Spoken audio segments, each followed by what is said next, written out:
ફરજ છે। સમાચારમાં વાત કરીએ તો બનાસકાંઠા જિલ્લામાં વરસાદના પગલે નદીઓમાં પાણી આવતા મુક્તેશ્વર ડેમમાં પાણીની આવક થઈ છે।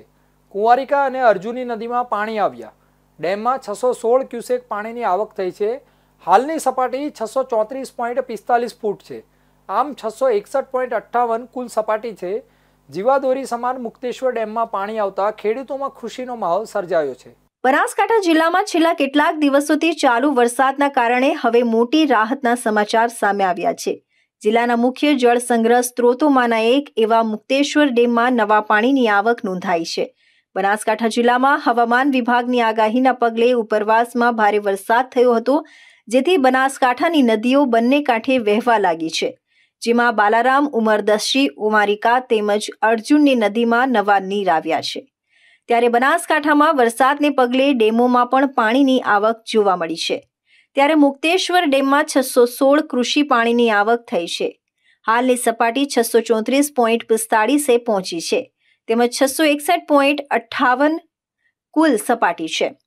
આમ બનાસકાંઠાના મુક્તેશ્વર ડેમમાં પાણીની આવક થતાં ખેડૂતોમાં ખુશીનો માહોલ જોવા મળ્યો હતો। મુક્તેશ્વર ડેમમાં આવી રહેલું પાણી એક પ્રકારની જીવાદોરી સમાન ગણાય છે। ખાસ કરીને બનાસકાંઠાના ખેડૂતો માટે લાંબા સમયથી વરસાદની રાહ જોઈ રહેલા ખેડૂતો માટે આ સમાચાર ખુશીના તહેવાર સમાન છે। ખેડૂતોમાં અતુલ્ય ઉત્સાહ અને આશાવાદનો માહોલ જોવા મળી રહ્યો છે, કારણ કે આ પાણી ખેતી માટે મહત્વપૂર્ણ સાબિત થવાની સંભાવના છે। સ્થાનિક ખેડૂત આગેવાનો અને ગ્રામજનોએ પણ આ નદીઓમાં આવેલા નવા નીરથી ખુશી વ્યક્ત કરી છે।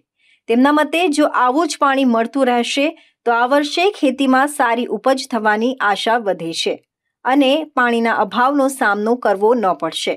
જિલ્લા વહીવટીતંત્ર અને જળ સંપત્તિ વિભાગ સતત જળસ્તર પર નજર રાખી રહ્યા છે અને જરૂરી પડતાલ અને આયોજન પણ કરી રહ્યા છે, જેથી કોઈપણ પ્રકારની અનિચ્છનીય પરિસ્થિતિ ન સર્જાય।